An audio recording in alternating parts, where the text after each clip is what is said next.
Hello, everybody, and welcome to the Loud Little Ducky. It has been about a week since we have talked last, and while for the most part it has been quiet in Owensverse, um, with Jingris's spouse um, passing away, and so we're not getting updates from him on the disciplinary case, and that's where we got all of our documents.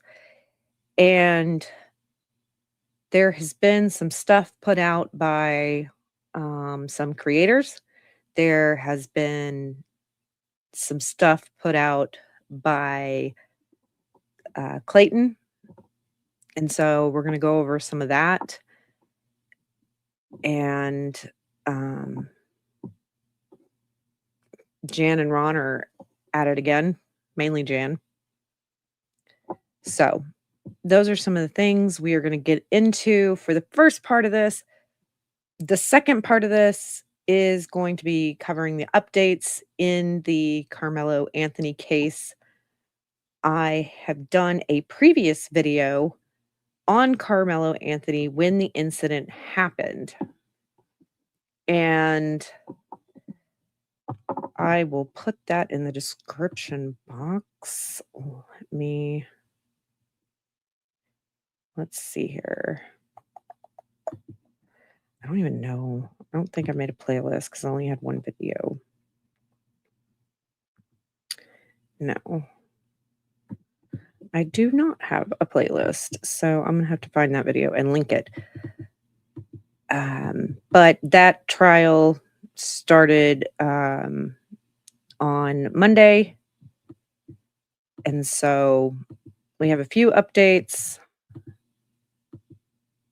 that we are going to discuss. The reason I haven't covered a whole lot is a lot of it's been hush-hush. And then,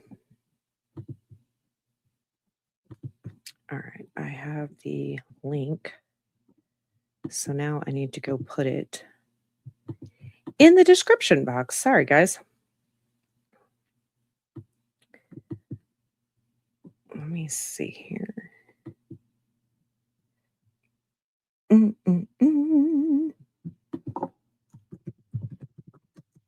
Carmelo Anthony video. And that video is just about the case if you want to re-review it, but why did that not do what I wanted it to do?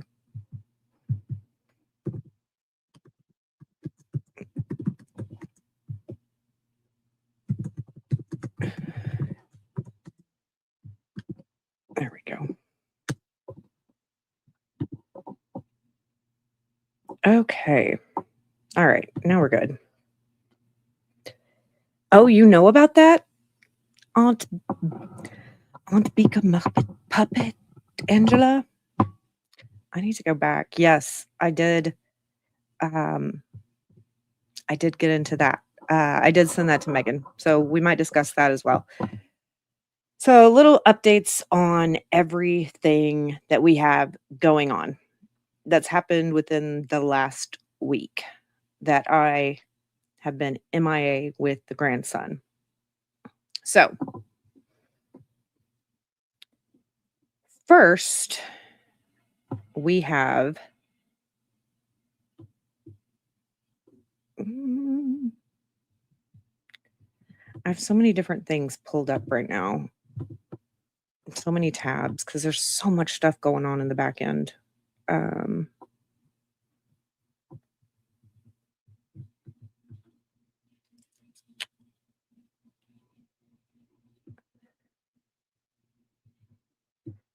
So let's go to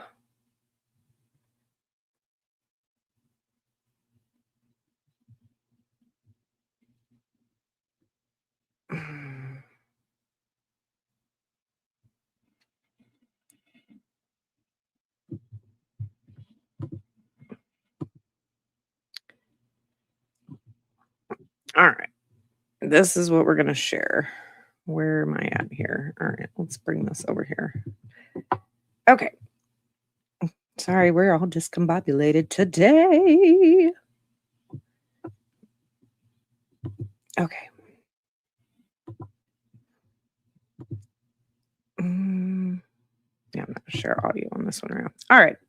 So Clayton Eckerd put this out,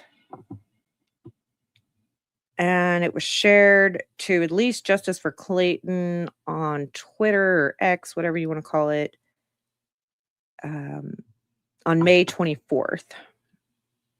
And so Clayton put on his Instagram stories, for those of you following the false paternity ordeal, I have mentioned on a few podcasts that I am not happy with the current plea deal. In response, a fair amount of you suggested I email the lead prosecutor of the state versus Laura Owens case and explain to them why I would like a reconsideration of the plea. I took that advice and did just that. In the following stories, you will see screenshots of that message. I considered not sharing it, but you all have helped tremendously. And the more I've shared, the more helpful you all have been. So I'll continue to make this a public matter. So great that he did this. I wish I could make it bigger, but I can't. But like, it's great to hear have his voice heard. The only thing is, and I think it's good that Clayton did this. Let's continue. Okay. Is that it's not going to change the plea as of right now. It could mean that after the 25th of June, if she does not take this plea deal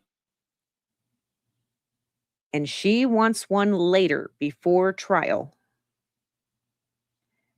that one could match what Clayton wants. Or it could be kind of what Dave Neal was saying last week, because we've heard that it is 0 jail time. Dave is saying that it's 2 months. But they can't change it in the middle of a plea negotiation. They can't just decide to up the plea and say, never mind, because they've extended it. If that makes sense. So then, but if she does decide to accept this plea, the prosecutors could bring it and the judge could look at it, and he's either going to go with the plea agreement and give her the plea agreement, or he or she is going to say, no, I cannot accept this plea deal. I don't think that it matches the crime. I think this is ridiculous. More than likely, I don't think this is a case where that would happen. It would be nice because to us it is laughable. But less than a year, she's going to stay in county. And she won't go to prison. She'll just stay where she would be staying if she was in jail right now, and not out on bond of her personal recognizance. So hopefully that makes sense. But I still think that this matters because he needs to let his voice be heard. He is a victim in this case, as well as Greg. And at the end of the day, in this case, those are the two that matter the most. Yes, Owens has a right to a fair trial, all of that. But they are the victims in this case. No matter how Laura wants to spin it on a blog. All right. So, Clayton wrote, reconsideration of the plea deal for Laura Owens, Mr. Leiter, and Victim Services. I'd like to start by thanking Rachel Mitchell and everyone at MCAO for their work on this case. As one of many of Laura Owens' victims, it has been really validating to have a county take her crimes seriously. The fact that they charged her means they're taking it seriously, although it doesn't seem like somewhat like her punishment right now doesn't seem like it's being taken seriously, but it is a good thing because a lot of places wouldn't even charge these people. They just let a lot of women just get away with false accusations against men all the time. That said, I remain significantly concerned about Laura Owens and the possibility of her not receiving any jail time. My attorney, Greg Woodnick, has told me that nonviolent offenders like Laura often do not receive prison time. However, Laura is no ordinary offender, and her actions, though not physically violent, have been acts of violence. I know she will not stop unless she faces real accountability.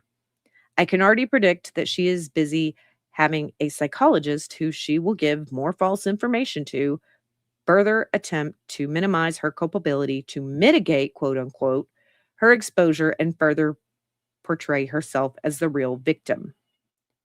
Yeah, because she's just going to that was the problem with Amber Heard and Amber Heard's therapist taking contemporaneous notes. Well, it's self-reported. It's not the therapist observations. It's self-reporting, and it's all done through telehealth. It's not in-person visits, from my understanding. I could be wrong about that, but I think it's all telehealth. Since Laura had 14 felony charges brought against her, she has shown no signs of remorse or accountability. Facts. She, through her attorney David Gingras, even seems to mock your office and claim this is political or bad faith prosecution. Here's where this sucks. Because I don't know how many Arizona peeps we have. But if there is a bunch of JFC type people in Arizona or in Maricopa County anyways, that voted for Rachel Mitchell because of this case, I couldn't vote for her. Megan Fox couldn't vote for her. Lauren couldn't vote for her. Omar couldn't. Hey Rob could. And maybe did. But for JFC, we thought, yes, let's keep her. Because what if somebody new comes in and they don't want to go ahead with charges on Laura? So we supported Rachel Mitchell. Was that the best idea? Was it a political move? Because this was a bachelor case where a bachelor guy who was famous in her county was wrongfully accused of this stuff. And so she could run on that? Maybe. Don't know. I know I don't like the deal that was offered. And there may be some other things that possibly I like or dislike about Rachel Mitchell that's come out in the last year or so. But Gingers is saying it's political. Could it be? It could be. I hope it's not. I don't think it's a bad faith prosecution, though. But it says Clayton continues to say, I fear she is incapable of ever acknowledging the damage she caused. And even if she did take a plea, that does not include incarceration. She will claim she was forced into it. She knows how to game the system and will twist everything to support her fake victim narrative. She is relentless. And the thing is she can say she was forced. Doesn't mean, one, she's going to answer the question, are you entering this into this plea knowingly and voluntarily? Nobody has made you promises or anything like that to get you to plead to this. And if she says, yes, voluntarily, nobody's forced me into this, if she tries to appeal or say that she was forced, well, let's just roll the tape, Laura. And the appeals court is not going to freaking believe her. She also, if she takes this plea deal, more than likely she loses the right to an appeal in many aspects. So, do I think that they would be like, oh, she's going to sit here and not accept accountability? She's going to lie. Well, how about we just revoke your plea deal? And how about we give you time instead? Because you said you were taking accountability for this. Now you're not. So off to jail, straight to jail. Would they do that in this case? I don't know. I think they should if she tries to do that shit. She knows. Okay, he already said that. All right. She is even writing about this. Her website, justiceforlaura.com, is obviously created by Laura. I agree. On the website, she mocks the court system, the criminal process, the county, and the victims of her crime. Statements like, meanwhile, Maricopa County faces more than 1,300 violent crimes every year, many of which go uninvestigated or unresolved due to limited staffing. Um, what do you know about uninvestigated crimes, Laura? Because you report false crimes and they're like, yeah, no, you're a liar. So we're not investigating that. But sure. And yeah, there probably is limited staffing. And some things are maybe not, they don't have a resolution yet. But as we know, some investigations, some crimes can take a while to figure out. It's getting harder to commit crimes and not have them resolved, thankfully, in this day and age with technology. Because while we're catching the ones that are doing shit now, we are also catching the ones that did things back in the 70s and 80s, in the 60s, 90s. We're getting all those people back then who committed crimes and making them, have some sort of punishment if we can. And hopefully it's before they die.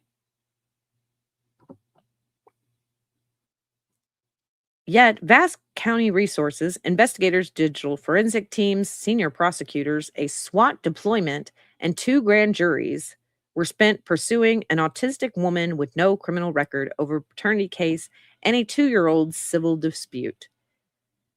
First of all, you did not have SWAT deployed to your house.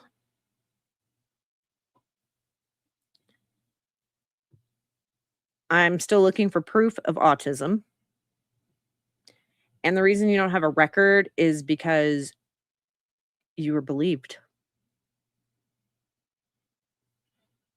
But believe it or not, your criminal history, whether it's a record or not, goes back a decade at minimum. And it exists because the precedent being tested here, 6-figure sanctions and a 14-count felony case born out of a paternity filing. Yeah, I was born out of a paternity filing. But you are not being charged for all of that necessarily. It's your lies, your scheming, your forgery, all that. Has no meaningful parallel in U.S. history. That's because you are one of a kind, Laura, and not in a good way. And it will outlive everyone involved if it is not confronted. Okay, let's take that risk. Continues on, I would appreciate a plea that stops her from being on the internet, like they do with sex offenders. to stop her from terrorizing us. She is even posting articles on medium.com proclaiming her innocence. Most alarming, she is back on dating apps. They're not going to be able to keep her off. Well, I mean, they could keep her off of social media and stuff like that, or keep her off the internet. They're probably not going to in this case. But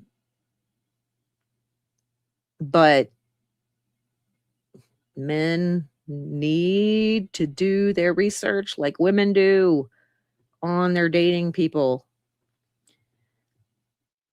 You need to see who you're getting yourself involved in, what you're getting yourself involved in.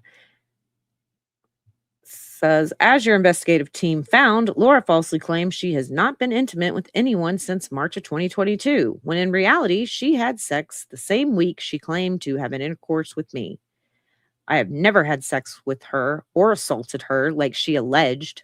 She is dangerous and will continue to use the internet to perpetuate her crimes. I do agree. Her mother will too. Okay.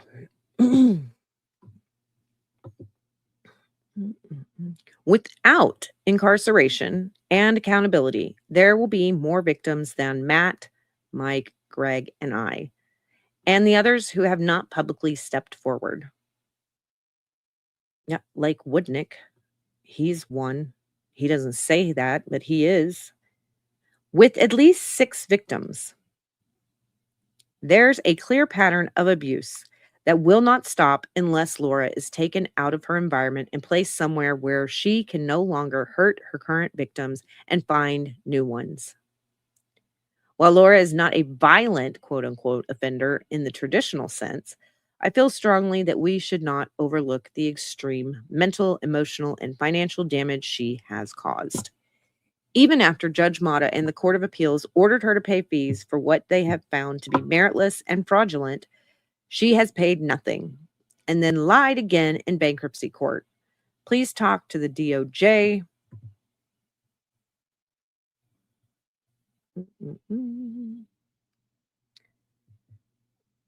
I can't read that last bit.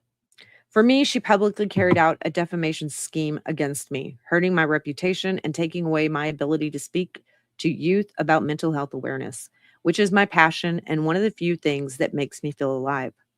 The false accusation and sexual assault claims she launched against me ripped the ability for me to make an impact on children, which caused me to find myself in depression that persisted for many months on end.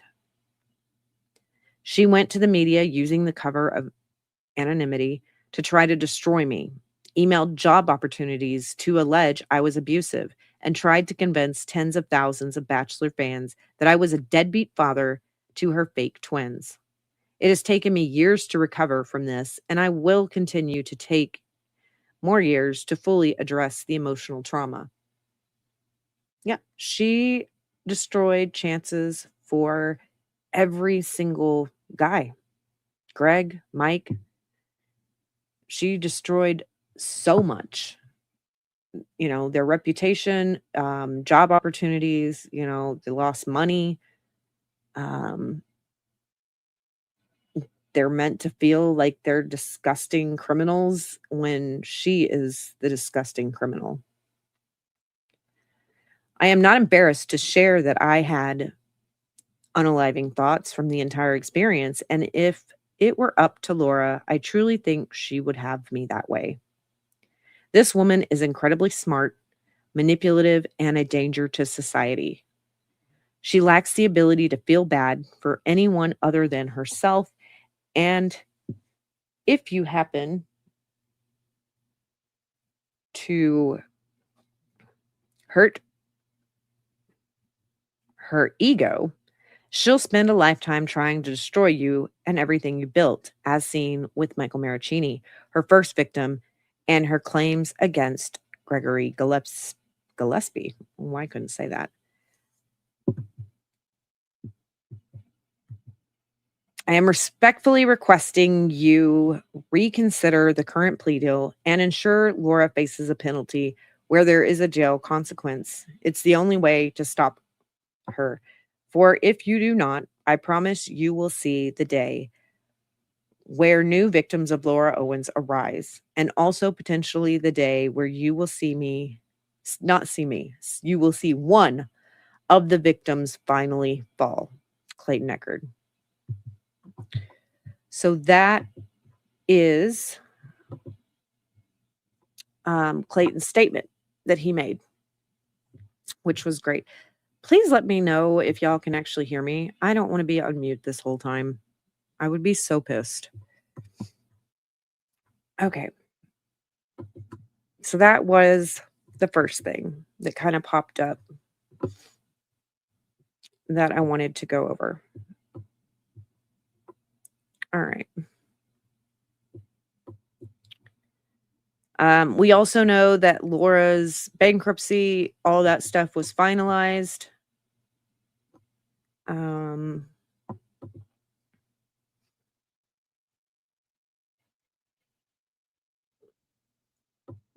mm, mm, mm, mm.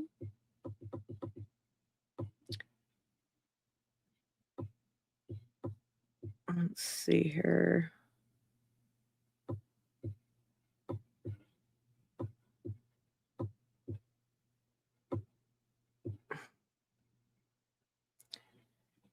All right. Then we had this. So let's bring this up.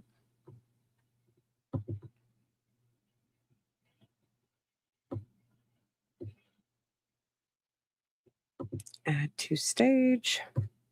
Okay. So we had the Owens family foreclosure has been postponed due to the latest Chapter 11 bankruptcy filing. So, which doesn't surprise me. It's just a delay tactic. That's all. The new auction date per public records is July 28th, 2026 at 10 a.m. That's not going to be a good auction date time. That's worse than the one that they just had. Because that is right there, right before trial, right in the midst of it, of jury selection and stuff like that. So y'all are real stupid because you're not going to be able to save your house with what you're doing right now. So, you know, I am putting together a spreadsheet right now of a compare and contrast of the Chapter 13 bankruptcy filing they did before and versus the Chapter 11 claims that they're doing now to see the difference. Mm, mm, mm.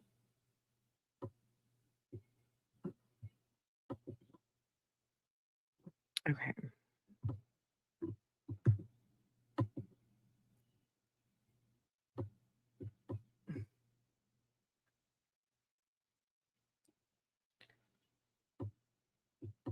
And I'll do a separate bankruptcy video when I have all that stuff done.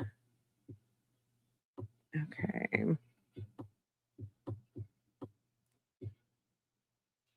And Jennifer Giamo, the trial attorney office of the United States trustee, basically the watchdog for the U.S. trustee's office that was in Owen's case, not buying the bullshit, has also been assigned to Jan and Ron's newest bankruptcy filing. So, yay. All right. Now, a lot of people have been very critical of JFC Instagram. Now, I don't necessarily agree with everything that the JFC Instagram has put out.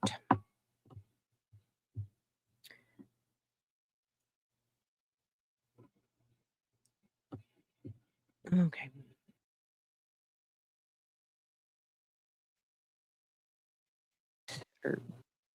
But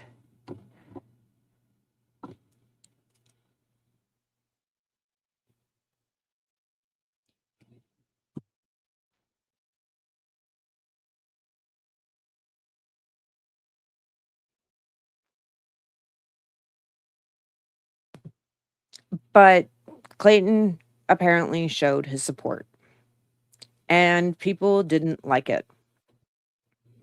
Oh god. Eek. And what I have to say to that is I can see why Clayton supports them, because he's gonna pretty much support anybody who is supporting him, and he might like the harsher tactics being used. I know some of it is funny, but it's not great to be out there to where her attorney can see it or it can make, the group look bad. Um, some of us secretly think some of those things to ourselves.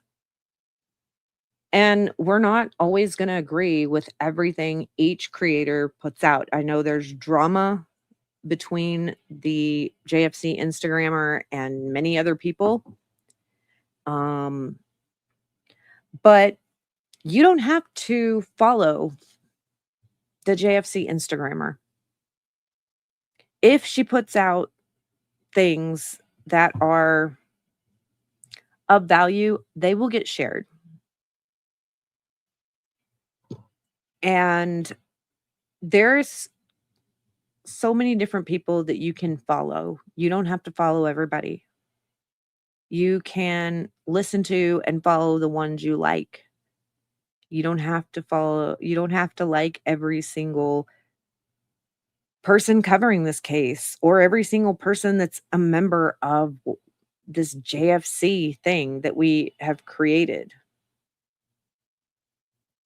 Some people are more vocal, some have more questions, some are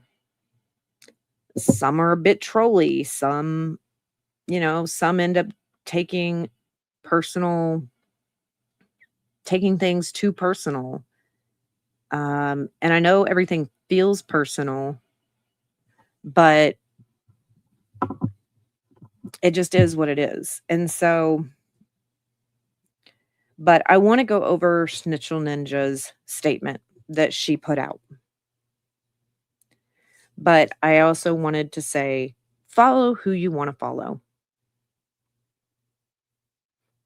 Like I said, I don't like everything that JFC Instagram does. I don't.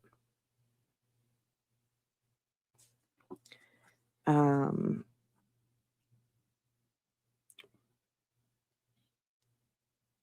so with that, I'm gonna bring up Snitzel's post.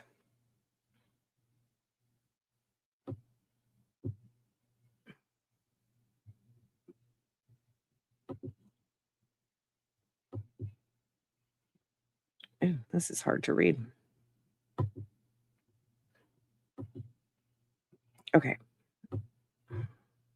Also, like this video, comment down below, replay crew, subscribe, turn notifications on so that you don't miss uploads because sometimes they are last minute for me. I really hope I can get on a schedule eventually. But it is what it is right now. So it says integrity, accountability, and moving forward.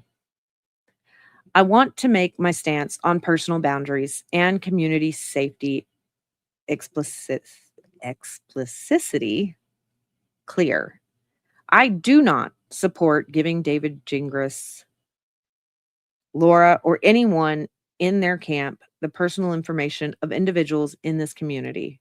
If anyone has gone to them with information out of malice, personal grievance, or otherwise, they should be deeply ashamed of themselves and should consider taking a step back.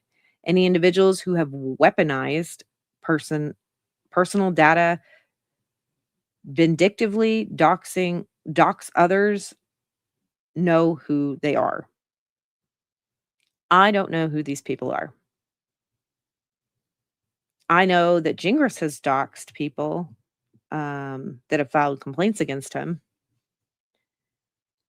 but I would hope that nobody's going to Gingras with information because you get pissed off about something or somebody in the group pisses you off or you start rumors because you're mad or jealous or you're not getting your flowers. We're not here to we're here supporting victims. That's it.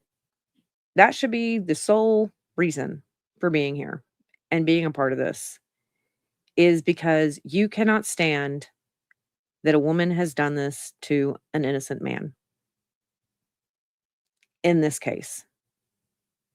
In other cases, there are other victims to have justice for.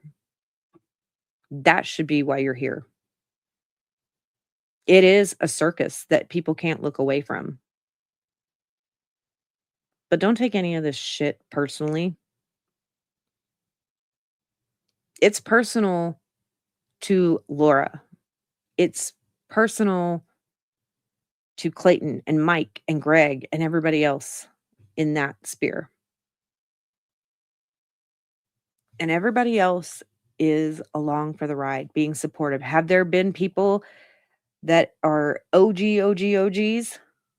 Yes. There are people that have uncovered more than some others. Yes. Is there some people that have donated more money than others can? Yes. Some people want fame out of this. That's not a reason to be here. So next she says, as for recent statements made by Gingras regarding the alleged identity of a member within the JFC community, I'm not going to confirm, deny, or speculate on the name he mentioned. I have no clue about the name he mentioned. I'm not even going to repeat it. It was also while he was hell on wheels before he announced to the world that his wife had passed.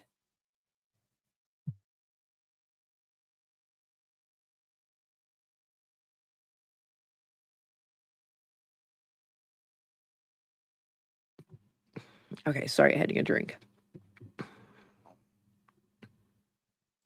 What really matters here is that it never should have happened in the first place.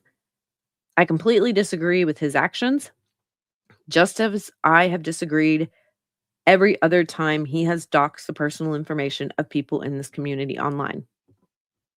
Yeah, that pisses me off because he's done it to myself. It is also important to point out that we have absolutely no confirmation, verification, or context as to when, how, or why he obtained this name. Individuals are currently being openly accused with zero evidence, which that bullshit needs to stop. That's the rumors and shit. Nobody has time for that shit. Go elsewhere with that. This kind of reckless speculation is dangerous, counterproductive, and a complete distraction from the goals of this community. Beyond doxing, we need to address the broader culture of behavior in these spaces.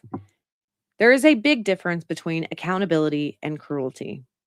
We can state our opinions and we can absolutely criticize actions and behavior. But the line into harassment and bullying should never be crossed. It's toxic, it's destructive, and it destroys the credibility of everything we are trying to achieve. This is where the things of the JFC Instagrammer which is where Jingras pulls pictures and the bad things that Gingras has put in his filings that he attributes to JFC, the cult. He thinks that we are all like that, making like these um, certain things. And it's just not. And while some of it can be funny, maybe you can share it privately, whatever, or if you want to talk about it privately. But putting it out there to where people can get a hold of it and see it and then it gets put on everybody is unfair because that's my biggest thing with Gingras, just grouping everybody together because everybody is not the same. None of us operate in the same way.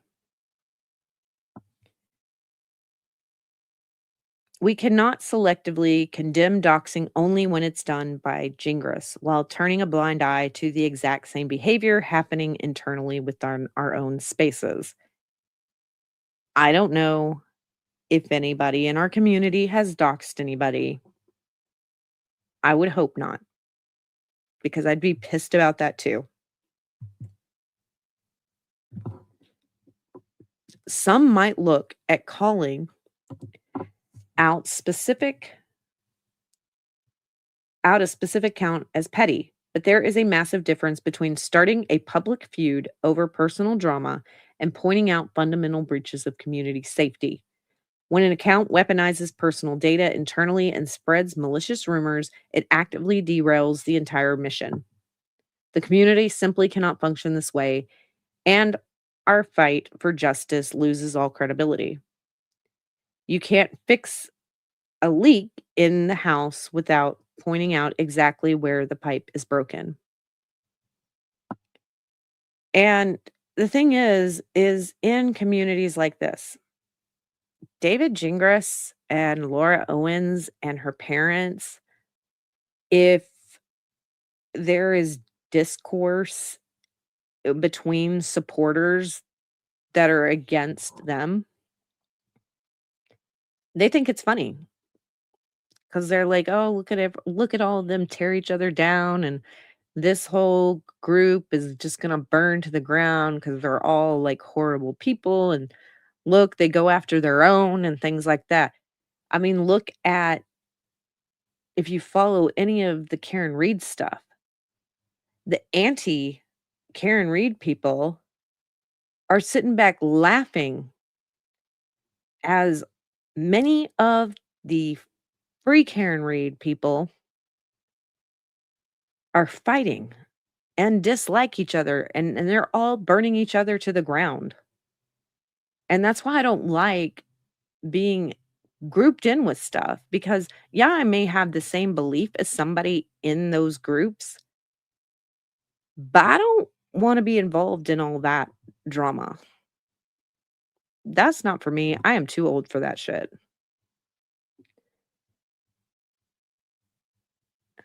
Schnitzel continues and says, "This isn't a hypoethical issue for me.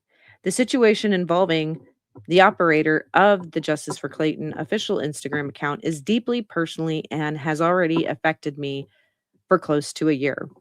Up until recently, the victims of this behavior, including myself, which is including Snitchell, have chosen to remain quiet about this. Individual doxing several of us, including our children, beyond the doxing. Nobody has the right to know who our children are unless we decide to put them out there. Like, we choose to be online. Like, nobody needs to know anything other than what I share because they didn't choose to be online and be public in the way that I am being public. And we know that there are crazies out there, and it's not necessarily like I go by Ducky, but I go by Ducky in my own household too. So it's there because while most of everybody is okay and they won't cross the line, there are some crazy people out on these interwebs. Batshit crazy people. And the things that they can do to find you is creepy. I forget. I was watching something at one point, and it was a few years back, but they found this person and where they were by the hotel sheets on the bed. Found out what hotel they were in. And then once they found it, they sent, like, some pizzas and things like that, but that's creepy. I don't need people doing that. My mom is completely a private person. She doesn't need to deal with any of this, and she doesn't deserve to have anybody do anything to her because I'm out here speaking on the internet. And I try to keep it professional for the most part. Mm. But you don't there's no reason to go after people's children. Like, leave people's children alone. Let's see. They have consistently spread malicious and harmful rumors, nothing but create division and completely distract from the mission. Watching some selective outrage over names now, while ignoring the participating in the systemic vindictive targeting of members and their families, and the toxic rumors designated to destabilize us, is completely unacceptable.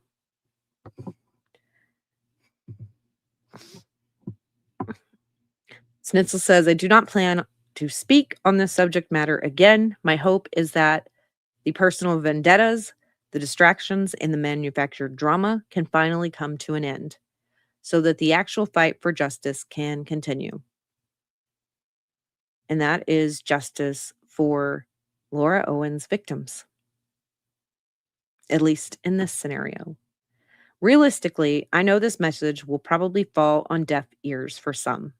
I hope it doesn't. But my position is unwavering. Moving forward, I choose to invest my time, energy, and platform into supporting accounts, figures, and content creators who operate with genuine integrity. The focus remains on the truth, and the fight for justice continues. Schnitzel Ninja. This was posted on May 27th. All right. So,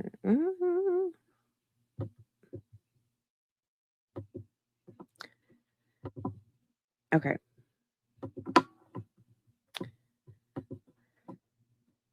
So there was that.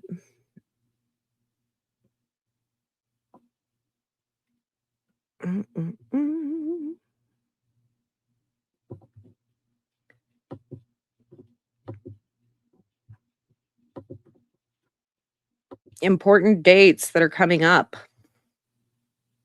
for June. June 18th, David Jingers's Arizona bar case management phone conference is at 9:30 a.m.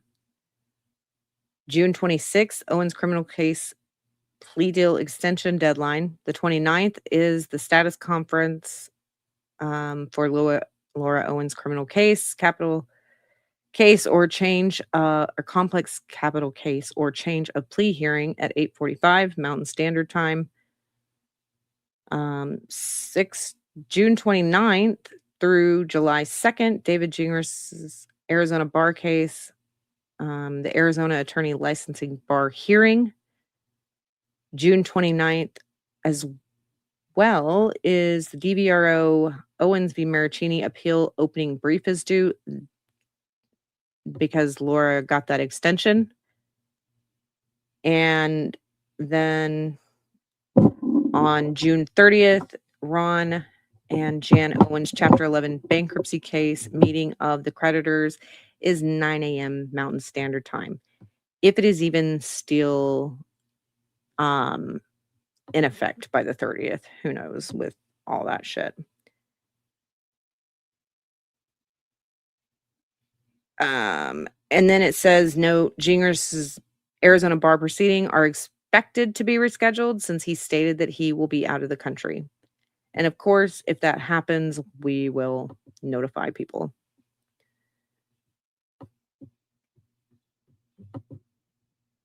Okay. We're just getting all caught up on everything.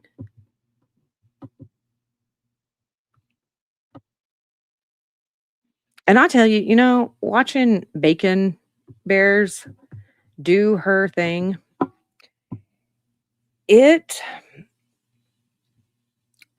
rewatching some of the stuff and rehearing some of the stuff, because when I first covered like Mike's stuff and Greg's stuff, seeing other people go back through these things, there are things that I am catching that I did not catch way back when.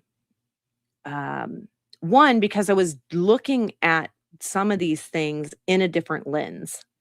When I first went over the case, I went over it with no bias. I started to have bias and I started not to believe, and I would put my opinions in, but I would call balls and strikes on both. And, where I'm like, oh, maybe you shouldn't have said that.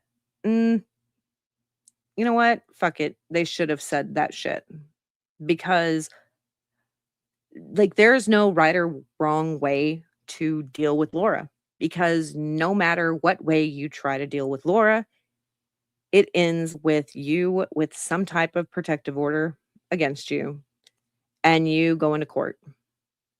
That's what it ends with.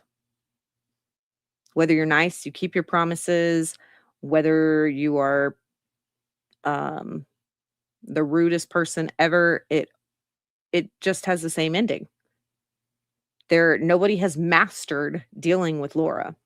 I mean, her parents can't even master dealing with her. That's why she just does what she does. And she can sit there and yell in her mother's face. You just cannot do that. Like how she yelled in Jan's face. Sit your ass down and shut up is what I would have said. You need to calm down. This is not making anything better. I know you're upset, but just sit down and shut up.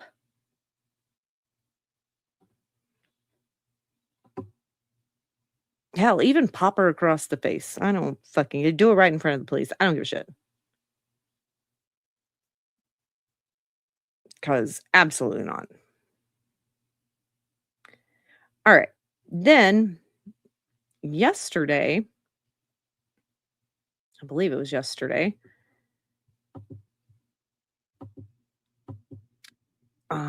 this got shared.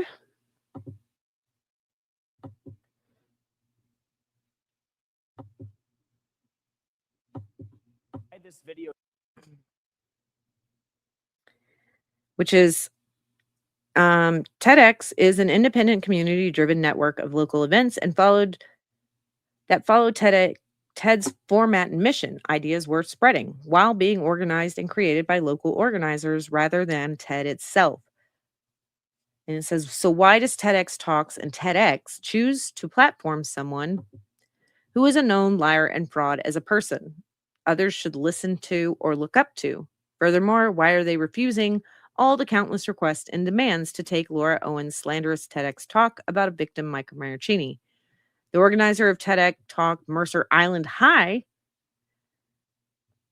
School, no longer wishes to be associated with Laura and has formally requested that TED Talk be removed. They have contacted YouTube and the parent organizer for Laura's TEDx Talk,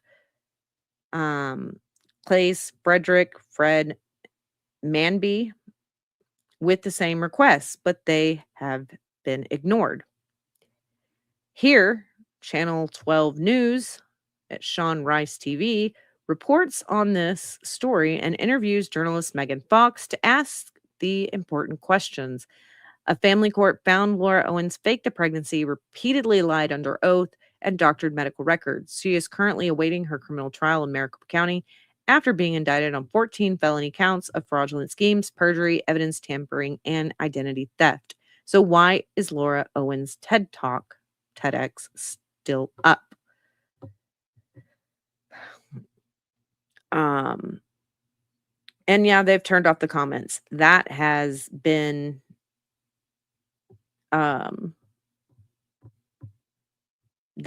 turned off. That doesn't help.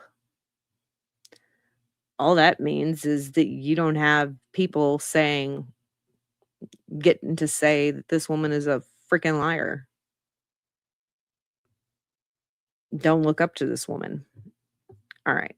So this is, let me see the difference in these two things. 358. All right, let's do this.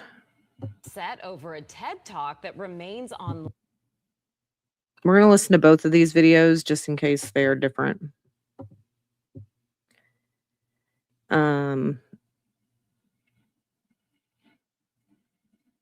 And Clayton says, why have you not yet taken down the video? By allowing it to exist on your platform, you are allowing an idea to exist that is fraudulent and damaging.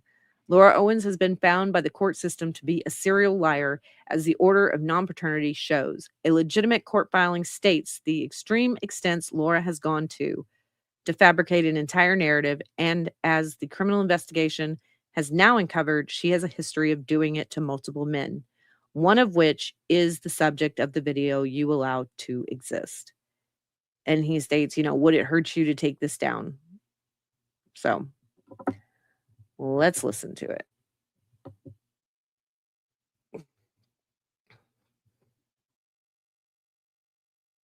Shed light on it, take it down. It's gone on for too long. Valley resident and former star of The Bachelor is upset over a TED Talk that remains online.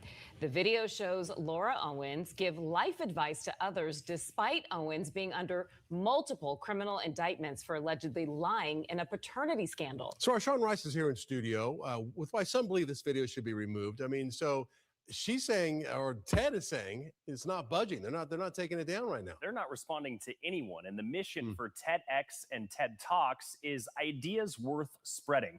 So I reached out to TEDx, the company that has that video you just saw, public and viewable by all, posing to them a simple question. Should someone accused of faking a pregnancy, lying about it in court, and is someone under indictment for fraud and perjury be qualified to share ideas worth spreading? Their response to this point, as I mentioned, has been complete silence. This TEDx talk was given by Laura Owens back in 2021 at a school called Mercer Island. It's in Washington State. She talks about abuse she allegedly endured at the hands of a former boyfriend as they were on a flight to Iceland. She claimed that the kindness of a stranger on that flight helped her get out of that abusive relationship, but the public has found her claims were about Mike Marasini, who Owens has filed multiple restraining orders against.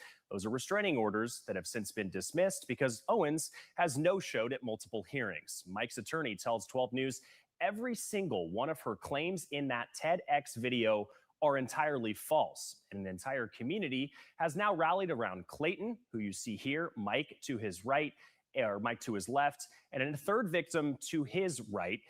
They have all called for the video to be removed. So maybe it's an organizational issue. I'm not really sure. I can't figure it out otherwise. If it's not that, if it's not like just a neglect of knowing who to go to, I don't understand it. Maybe they're worried about being sued by her. She is very litigious. But then again, she's under indictment for perjury for these very things that she talked about in the TEDx talk. So it's not that it can't be the content, because the content has already been adjudicated in a court of law to be untrue. Now, 12 News has reached out to Laura Owens through her criminal defense attorney here in Maricopa County for comment on those calls for this TEDx talk to be removed. So far, we're still awaiting a response. Now, Owens' criminal case remains ongoing with a trial date set for late this summer. She has pleaded not guilty in that case. I also reached out, as I mentioned, directly to TEDx and TED Talks. These are companies that have these videos, thousands of them, available for people to watch daily. I wanted to ask them why this video is still up, given the accusations and the findings in court against Owens. We have not heard back at all, given them multiple weeks to respond. We do know they're listening to this criticism because the comment section on Laura Owens' TEDx posting on YouTube, those comments have been turned off. Back to you guys. Yeah, those TED Talks are interesting. So I wonder a couple of things. I mean, do they have former convicted felons giving TED Talks as we speak right now? And she also is just accused at this point. She, of course, is. That's the core central part of our criminal justice system is these are just allegations that she's faced. But what a judge here in Maricopa County has found in Clayton Eckert's paternity case is that she fabricated evidence, that she committed perjury by claiming this pregnancy that she was never actually pregnant and bringing evidence in court that contradicted that. And so even with the finding by... Okay, everybody, if you refresh your screen, you should be able to comment and stuff now.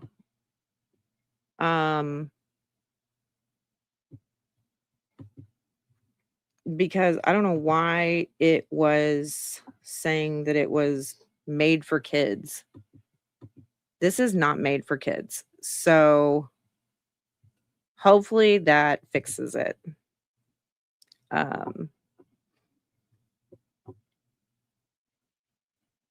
But yeah, that's ridiculous. Okay.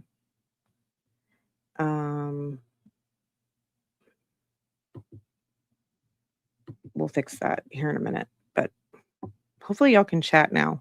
Sorry about all that. I'm glad somebody told me. Maricopa County judge, albeit not a criminal judge, that she committed perjury. These people believe that should disprove her from being able to spread ideas worth sharing, as said by TED Talk's mission. Yeah, makes sense. All right, we'll look for that update to see if they get back to you on that. All right, thanks so much, Sean. Well, tonight...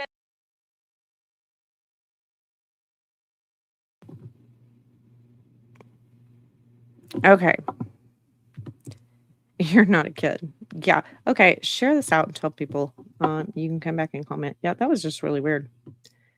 Okay. All right.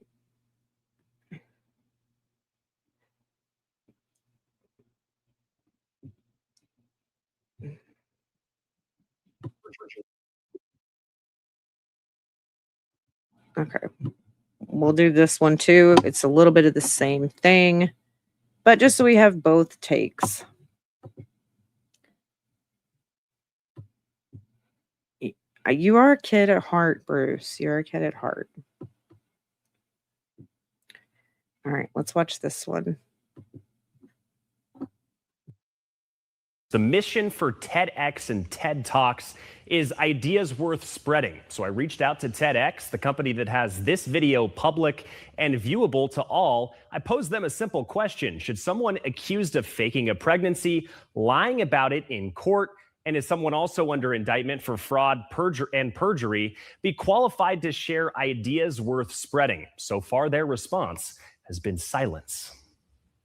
My name is Laura Owens, and as you can tell, I wasn't the hero in this story. A TEDx talk that accused liar Laura Owens gave back in 2021 remains online. She gave this talk at a school called Mercer Island in Washington State. In the TEDx talk, she outlines abuse she allegedly endured at the hands of a former boyfriend as they were on a flight to Iceland. She claimed that the kindness of a stranger on that flight helped her get out of an abusive relationship. Anyone they knew that saw it would have known that it was Megan him she Fox. was talking about. Writer and podcaster Megan Fox says the public has known for half a decade that her TEDx talk was about former boyfriend Mike Marasini, who Owens has filed multiple restraining orders against, restraining orders that have since been dismissed after Owens no-showed at hearings. Mike's attorney tells 12 News every single one of her claims in the TEDx video are false. Really frustrating Omar! to know that she has this pattern of storytelling and these narratives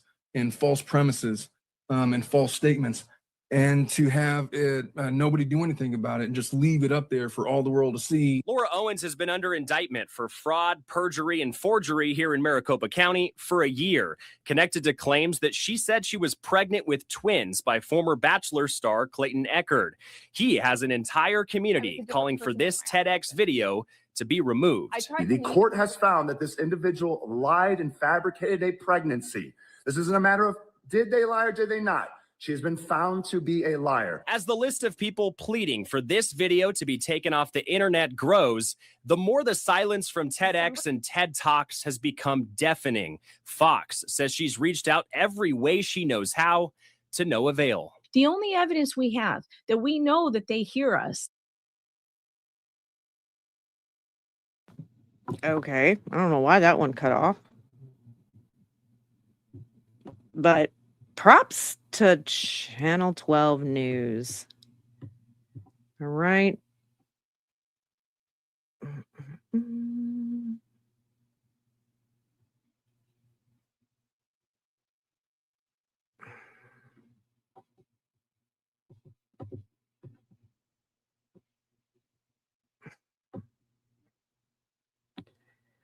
And then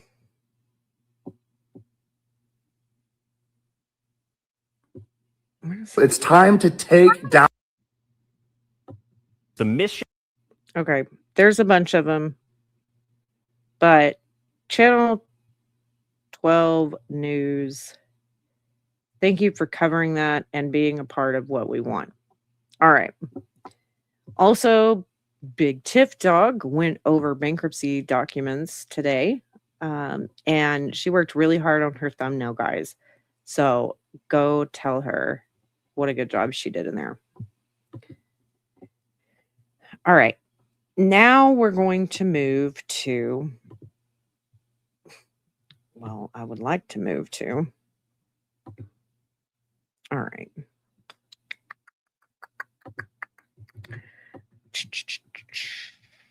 Okay. Actually, let's do a tropical summer background. All right. We're going to remove this. All right. Now we're going to go hear Clayton's exact words.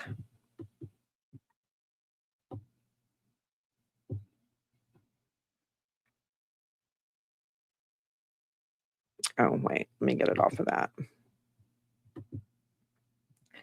Because people don't need to see that.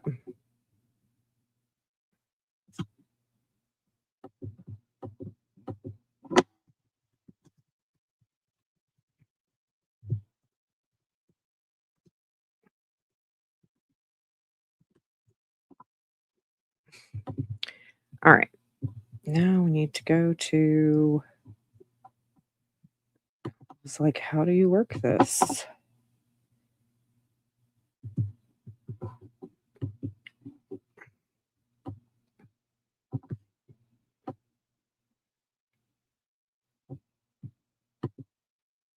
All right, here we go.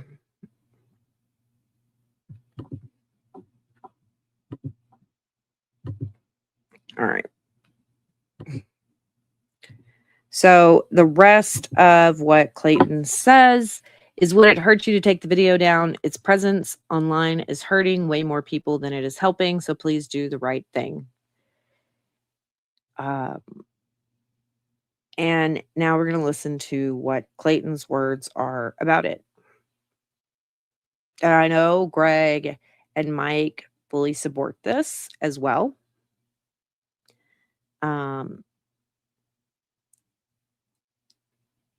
Yeah, I apparently it got put on kid mode when I saved something, because I was like, why is nobody saying if they can hear me or not? So I don't know. It got put on kids. And when it's kid, if you have kid content, which none of my content is for kids, it turns off comments because they think that's what that will protect kids. Okay. All right. So here are Clayton's words. Very important.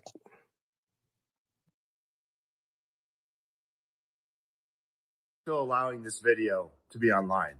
Why have you chosen to ignore the cries to have it taken down? And you have ignored the cries because I can see you've turned off the comments right here, but you haven't turned off comments on other videos. So I have to ask you the question, why are you choosing to side with and support, which you are by allowing this idea to exist? Why are you supporting a liar that has been found in court to be a liar? There has been a order of non-paternity. The court has found that this individual lied and fabricated a pregnancy.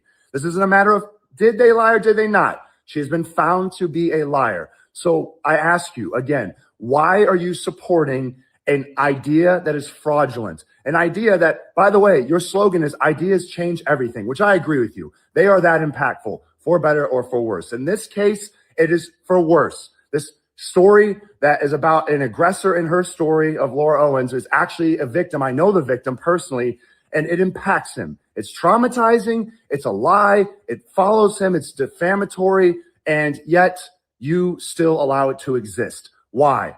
It's gone on for too long. I've been getting very agitated by it now. And so it's time to take down this video. Stop waiting, stop running and hiding comments and not allowing people to shed light on it. Take it down. It's gone on for too long.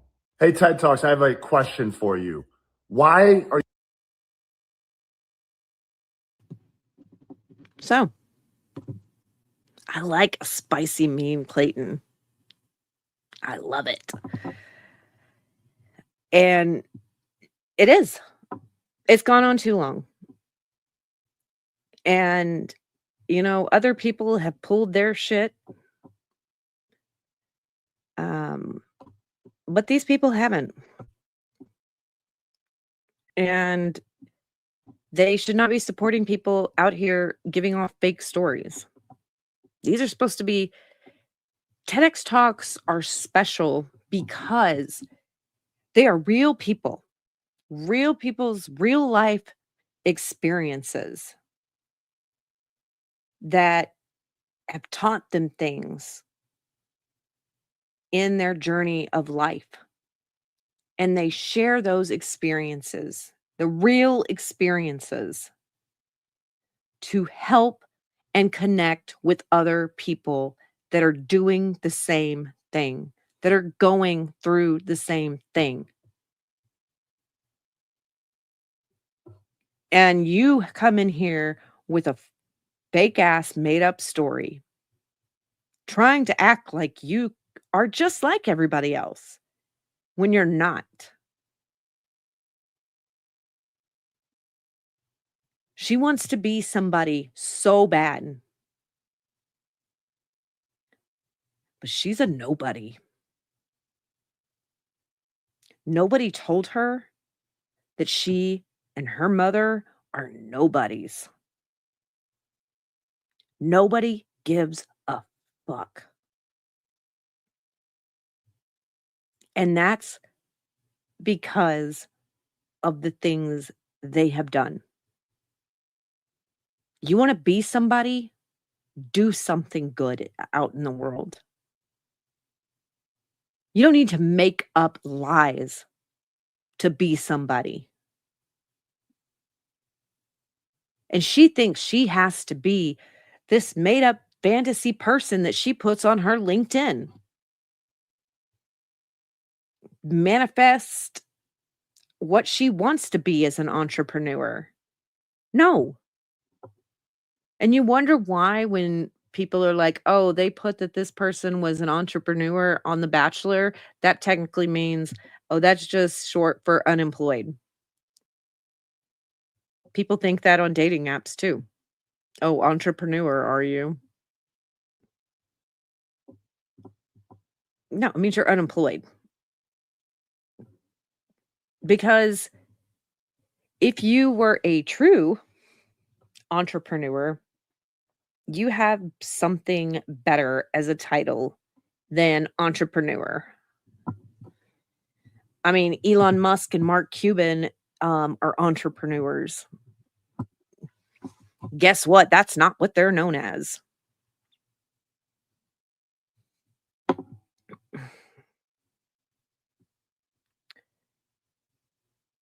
And apparently Greg has like the hacking abilities of people that Elon Musk hires. Like Elon Musk needs to hire Greg and pay Greg all that kind of money.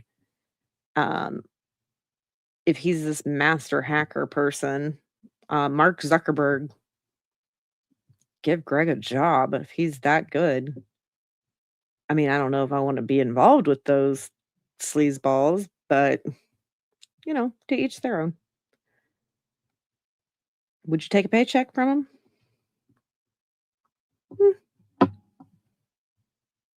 Because, like, what am I doing for this check? You know?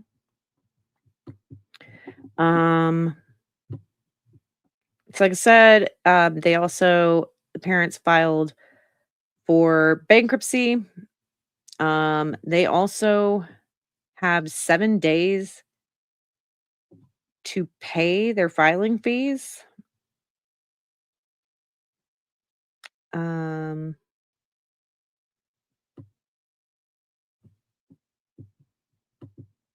which is 300 or sorry, my bad, $34 filing fee, is what's checked off.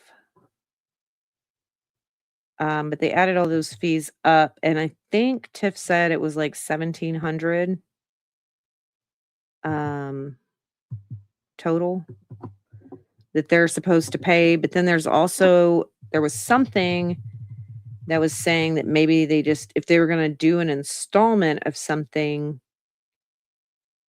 that she needed to pay like $80 as her first payment or something like that.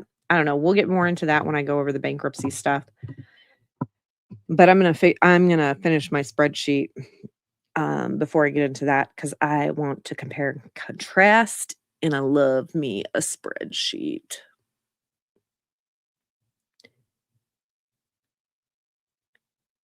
Yeah, she's like, "We're so broke, we can't even pay the filing fee because we're indigent just like our daughter."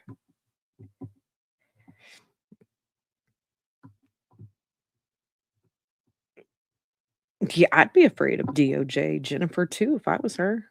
If I was pulling all that shit. Like, if truthful person shouldn't be, because if you're doing things the right way, nothing to be afraid of.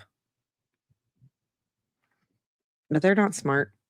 And Bruce mentioned earlier, if they were smart enough to get an attorney for this kind of thing, they would have been smart enough to get a financial advisor like 35 years ago. They can't have a financial advisor because they would not listen to the financial advisor. And the financial advisor would know way too much about that family. There are things that they would have to hide from their financial advisor. Um, like a financial advisor which would benefit them if they would listen to it, but they don't want it. They don't want to listen to somebody tell them how to do better financially. But I also think it's a person that would be way into their business that they don't want. But another dang it, I lost my train of thought.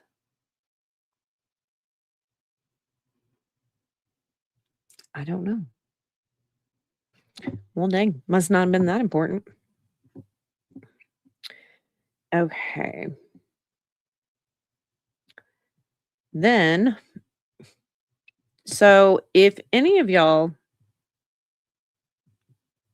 are following the What the Hell's case, and y'all know about Bruce, not our beloved Bruce the Moose, but um, a different Bruce who is not so beloved, reached out to me this week. And I haven't responded back. I don't cover the what the hell's drama. Um, like, I was interested in the beginning of what's the hells and the craziness that was going on because of the judge in that case. What should have been simple, a simple case for an order of protection or dismissal of her trying to get an order of protection should have ended a lot quicker. And then there was a bunch of other drama that just is happening, and I could not follow it. And I think that I didn't like what was going on originally. Justice wise, in the courtroom wise, I didn't like it. I think that John and Lynette are trashy human beings, in my opinion.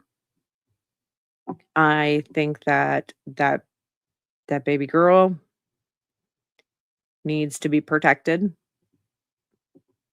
and she doesn't have a hope for the future of being anything better than Lynette. 20 names, just like Jan Black. Lynette and her have the same amount of names. It's just not a lifestyle that I support. Do I think some of the stuff has gotten out of hand? Yes. I can't keep up with all the stuff that is happening. Props to Megan and Tug for doing that, because I can't do it. I don't have the time to do it. That's why I couldn't cover Baldoni and Blake Lively, because I can't keep up in a case where something like that is happening. I need to come up with the way. I mean, I need to get fuck, what is it called? Okay, I just completely forgot the P word for getting documents. Can't afford that right now. It is not something I can afford. Because there's a lot of things I would like to afford, but I can't. All right. So,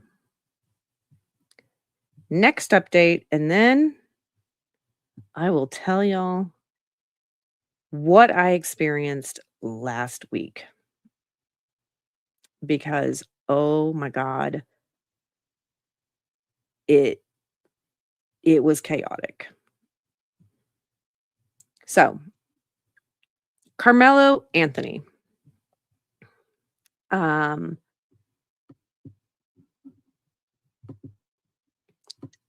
There was a stabbing that happened on April 2nd, 2025 in Frisco, Texas at a high school track meet. And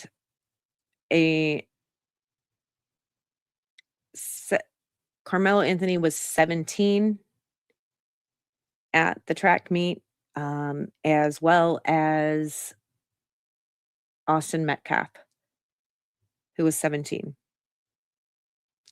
Karmelo Anthony was in underneath the tent for Austin Metcalf's school. They do not go to the same school. Karmelo Anthony shouldn't have been under that tent. It was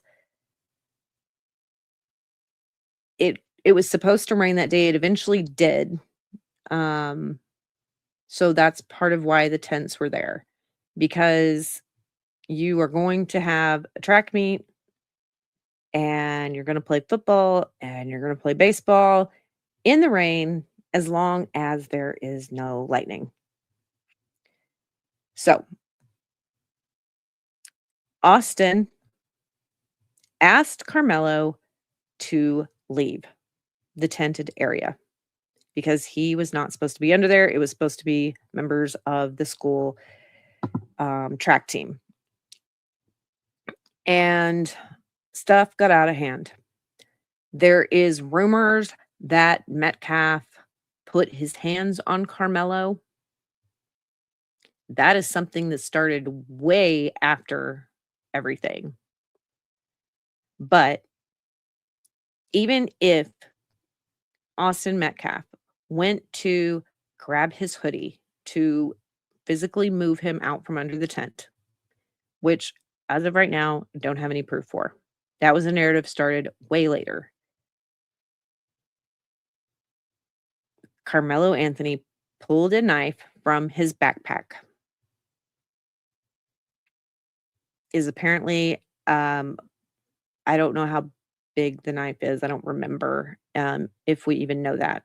I think we actually had a picture of it, maybe. But if you watch my original video on it, that will have all the info that we had then.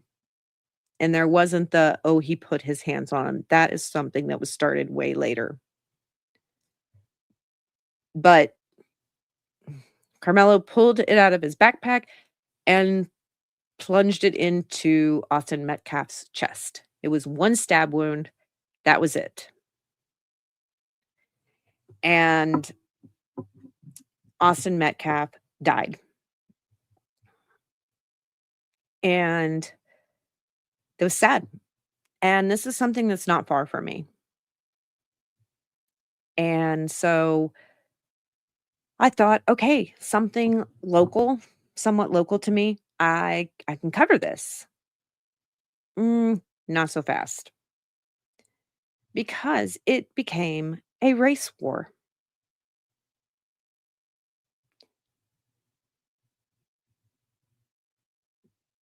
And so I was like, no, I had heard about what was happening to some people that were covering this case.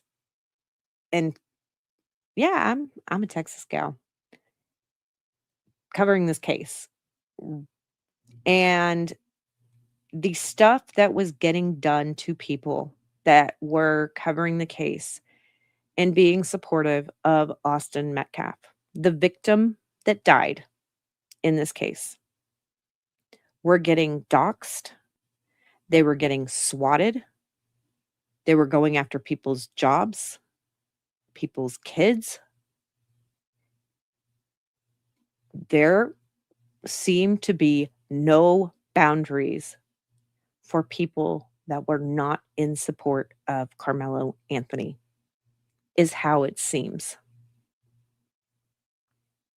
The way that some of them had been talking, his supporters, and acting was insane to me. So, for the protection of myself and for the protection of my children and my mother, my grandson, I said, okay, I'm not going to hardcore cover this case. I have still followed it. So, jury duty started Monday, or jury selection started Monday. And I have posted online some of the updates. We'll go over those in a minute, but I have reposted those on my X feed at Loud Little Ducky. And so they got some of the jury selection stuff done. There are strict media guidelines for anybody attending this trial. And there's only certain media that is allowed in there. Nobody is to have any type of electronics in there. Pen and paper only. There's a strict dress code. It is barricaded off. Kind of like Karen Reed. Tuesday, they didn't have the jury stuff. There was just like they were going through questionnaires and different things like that. They were still doing like jury related stuff yesterday. And then today they came back and they have selected the jury. They now have the jury. And tomorrow is supposed to be opening statements. I wanted to go to opening statements, but I had not heard back from the person. So, if there's room, since I'm not going to go for opening statements, which sucks because that's what I really want to go for, because I don't even know if there's room in the courthouse for me to even go, because I want to be in the courtroom. I don't want to be outside. Mm-mm. There's chaos outside that courtroom. But security seems to be doing a pretty good job of keeping things okay, where it's not, I wouldn't be like risking my life to go out there, because that was a big concern of mine as well, is how bad is it going to be? So, and I hate that they're not streaming this. It sucks so much, because this needs to be streamed, because the supporters of Carmelo Anthony are not going to accept anything that happens. They're going to say that it's not fair. It's because he's black. He is just a kid. It was self-defense. Mind you, the first thing that Carmelo Anthony tells police when they showed up, I did it. So really the only defense they had was an insanity defense or a self-defense defense, because he had admitted to it. He didn't deny doing it. Do I think he deserves life without the possibility of parole? No, I don't. Um, and he doesn't deserve the death penalty. I think he needs to spend a considerable amount of time in jail, prison, whatever, because he needs to grow up. This is a kid that his parents seem to be enabling. Surprise, surprise, we see that a lot. Mackenzie Shirilla, Laura Owens, But he needs to grow up and try to stop acting like he's a hard ass. He's not a hard ass. He's just a punk kid right now. He didn't do an overkill. He made a bad decision that day. A stupid decision. First stupid decision was carrying this knife on him on school grounds at a school event. And then taking it out. Because I'm sorry, you cannot just pull a knife and stab somebody with it just because. Even if you were in a bar, you cannot bring a knife to a fist fight. Like if you're in a bar and you're in a fist fight, you're not and I know fist fights can get to where somebody could just beat you to death. They could. But this was not that. I don't believe. And so he needs to do some time, quite a bit of time. I don't know how much. I do think he has remorse and was like, what the fuck did I do? I think he can't maybe act like that, or his parents aren't acting like that because they're trying to be like, it was self-defense. He was being bullied and, they put their hands on him. It doesn't fucking matter. Like, there was no fear of his life. He did not think that he was going to die that day. I mean, Austin Metcalf didn't even think he was going to die that day, and he did. With his twin brother right there. So, we have the original reports and everything like that, but nothing else has been unsealed to the public for us to have. So let's go over some of these reports.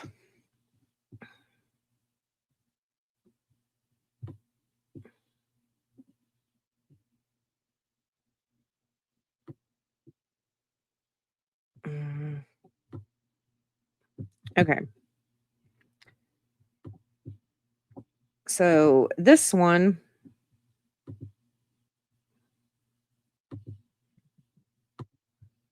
is somebody that is a huge Carmelo Anthony supporter. I think he's the one that's like been speaking out on behalf of the Carmelo family, and I think some black organizer of Black Matters and supporting black men and things like that.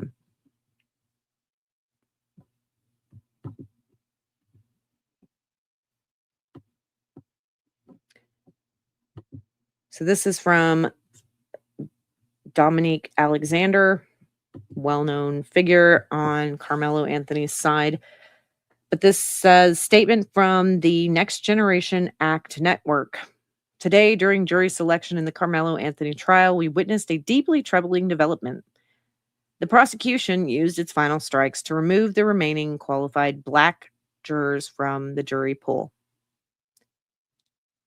First of all, the defense had to approve these jurors as well. And I don't think it has to do with whether they are black or white. And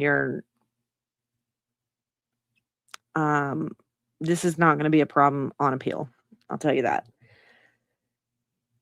The Next Generation Action Network is outraged. A fair trial is a constitutional right, and public confidence in our justice system depends on the belief that juries are selected fairly and without discrimination. The removal of all remaining qualified black jurors raises serious concerns that cannot and should not be ignored. Well, you're going to have to show me in the transcript where they were removed because they were black, because I doubt that's what happened. Should the prosecution have kept some people of color? Yeah. But why didn't the defense choose a bunch of people of color themselves? If that's the biggest thing, they're going to holler about this because there are no black jurors on this case. So they're going to say, of course, all the white people are going to convict him. It's just not how it goes. It's not in this case. This is not one of those cases. There are cases like that. This is not one of them. Because I would be pissed off if it was the other way around. If Carmelo Anthony had died and Austin Metcalf had stabbed him, I would have been pissed off the same way I am now. I just don't think that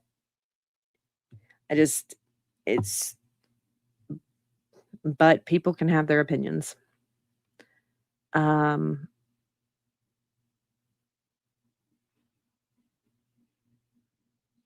The removal of all remaining qualified black jurors raises serious concerns that cannot be and should not be ignored. While we respect the authority of the court and the judicial process, respect does not require silence. No, but are you being respectful of it? Do you respect it? Because it doesn't sound like you do. We will continue to closely monitor this case and ensure that our community and people across America remain informed about what is taking place. What is taking place is there was a jury selected that said that they could be fair and impartial, maybe don't know anything about this case. And they have to be okay with, if the law requires them to sentence him to life or find him guilty and him go to prison for life, then that is what these jurors are going to have to do. If the law says this is what you need to do, you can't say, oh, he's a kid. If what he did is wrong, we can't be having like jury nullification in here. We are calling on the court to do the right thing and ensure that Mr. Anthony's constitutional rights are protected throughout these proceedings. I'm sure they're being protected.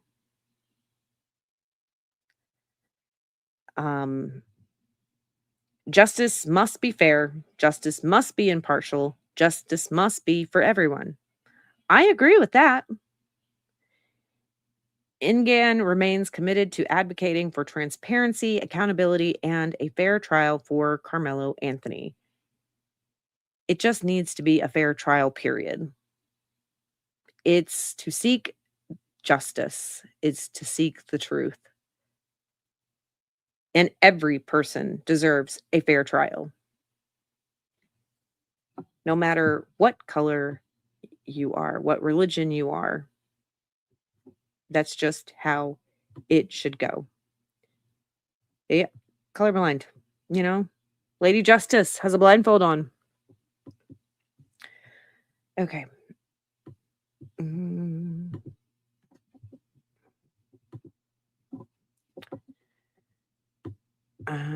Let's see here.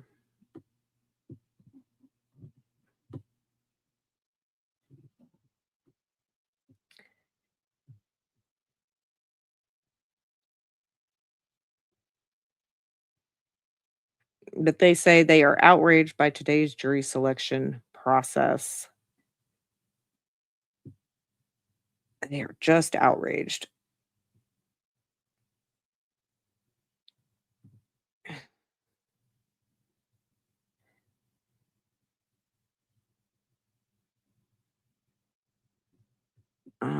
Let's see here.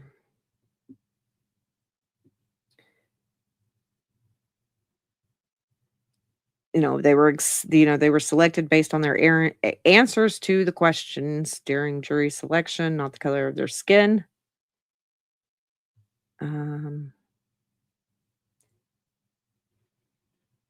There was apparently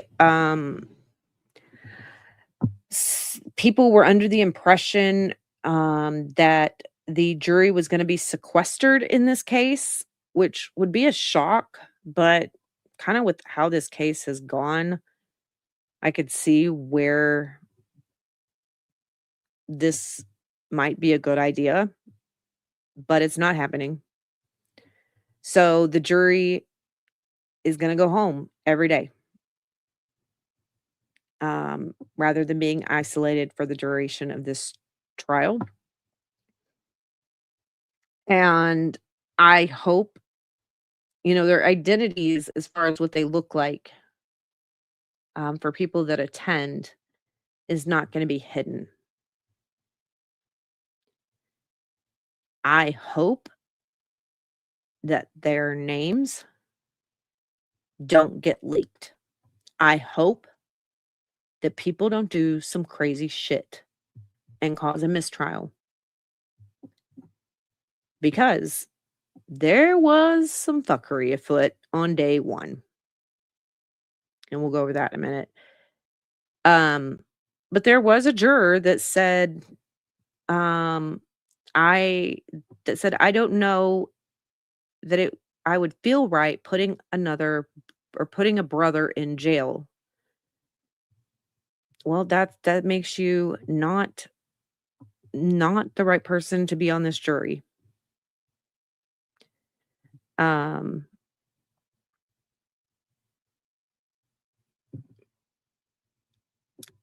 This is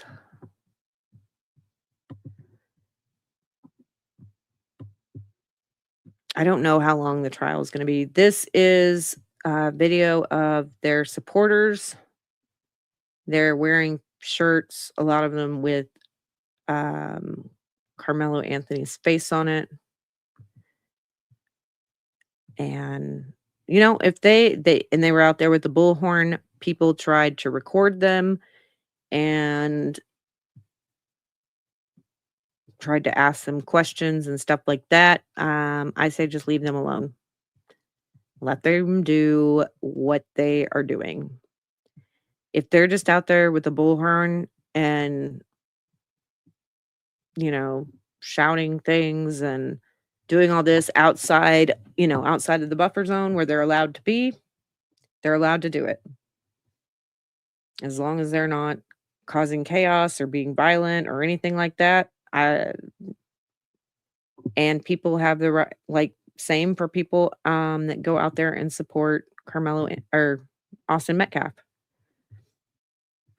You're allowed to go out there and protest. I mean, he's basically this guy with the bullhorn is basically Turtle Boy in the Karen Reed trial.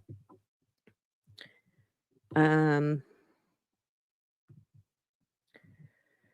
see here. There's some other shit going on in Frisco as well today.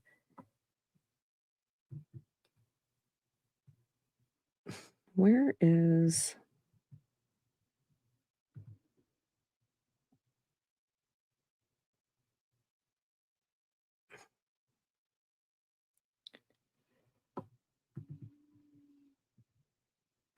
I don't care about that. Anti-redneck something.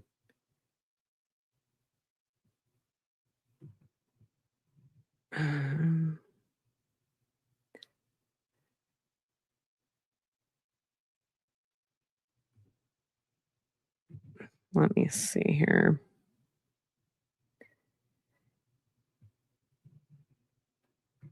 This was something that pissed me off as well.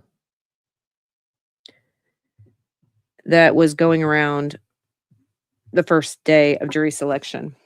Yes, there is a buffer zone.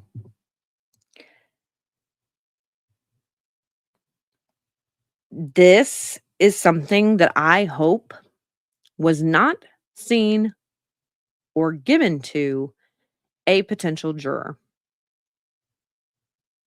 This is not okay. I don't like the flyer.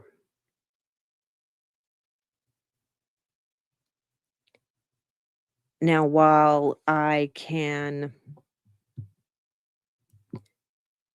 it says murdered Austin Metcalf, 2007 to 2025, at Memorial High School, fatally stabbed in a savage attack at a thing. Austin's murderer has subsequently been released from jail just hours after a judge reduced his bond from $1 million to $250,000. And Carmelo Anthony did have $1 million bond originally. They asked for a reduction. He got a reduction to $250,000. And then he was put on house arrest and stuff like that. It says in the days following the incident, Austin's family has faced harassment and received swatting calls, with swatting teams responding to their homes. Governor Greg Abbott has yet to make a statement about the case. Doesn't surprise me. This as white children are victimized daily, and America's anti-white system denies us the right to collectively demand justice. Nova stands in solidarity with all the victims of anti-white violence, and we demand justice for Austin. I am anti anybody violence.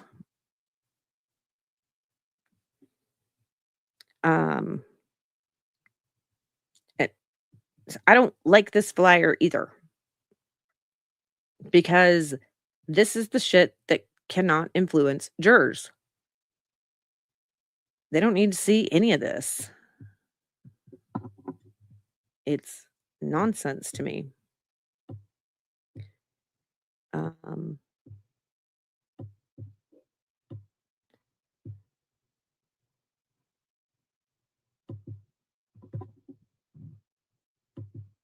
Okay.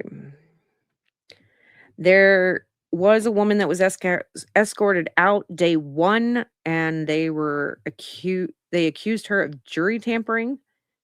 She allegedly was connected to the Anthony family and had reportedly been caught recording members of the jury pool. This is what I don't want happening. I want the jurors to be safe, because while they're doing their civic duty as a U.S. citizen, they should not be in fear for their lives.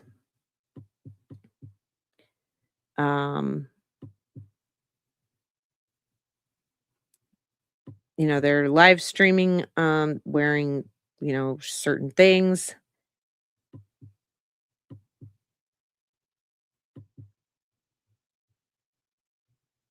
Let's see.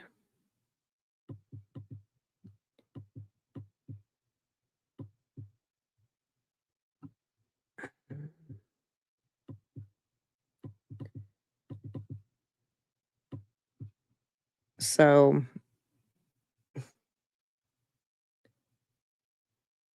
there was just so much stuff that was happened, but let's read this thing from Court TV. It's just insane. It's such a sad case. But I will be putting updates from court up over on my X page as we get updates every day. So this one from Court TV, protesters have gathered outside Texas courthouse where jury selection is now underway in the case of a teen accused of killing another teenager at a track meet. 19 has pled not guilty to murder in the death of 17-year-old Austin Metcalf, who was stabbed to death at the school track meet in Frisco, Texas on April 2nd, 2025. The violent altercation took place when Anthony allegedly entered a tented area for athletes at Metcalf's school, which Anthony did not attend. When Metcalf asked Anthony to leave, tensions escalated until Anthony allegedly pulled a knife from his backpack and plunged it into Metcalf's chest. The stabbing created a rift in the community and a nationwide as thousands of people began to donate to fundraisers for both the victim and the defendant in this case.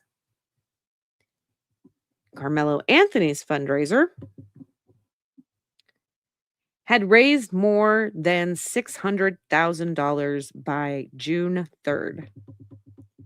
The high-profile nature of the case and heightened tensions have prompted Judge John Roach to bar all cameras from courtroom.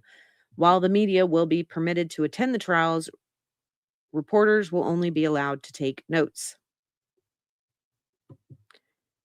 I think there would be maybe less of a circus if it was live streamed.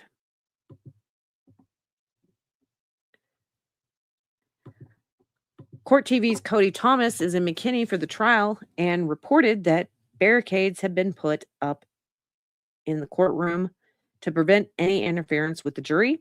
The room itself is small and only holds 65 people. With family and media in attendance, there will only be approximately 25 seats available for the general public each day. Outside the courthouse, there are strict limitations in place for protesters who are being kept about a football field's distance away from the building's entrance. On Wednesday, a group of Anthony's supporters held bullhorns and chanted, "I declare, I decree, Karmelo Anthony will walk free." And it's a photo of them. There are a bunch of people who have had to turn their shirts inside out as well because they are not following the dress code. But it says jury selection began this week with a pool of nearly 600 jurors. As of Wednesday morning, that number had been whittled down to 250. Court officers have said they are hoping for opening statements in the case to begin on Thursday. Both sides of the case have been under a gag order and have not been allowed to share any information about their plans for trial. But Anthony is expected to present a self-defense argument at trial after telling officers at the scene, "I was protecting myself." I don't remember hearing about that.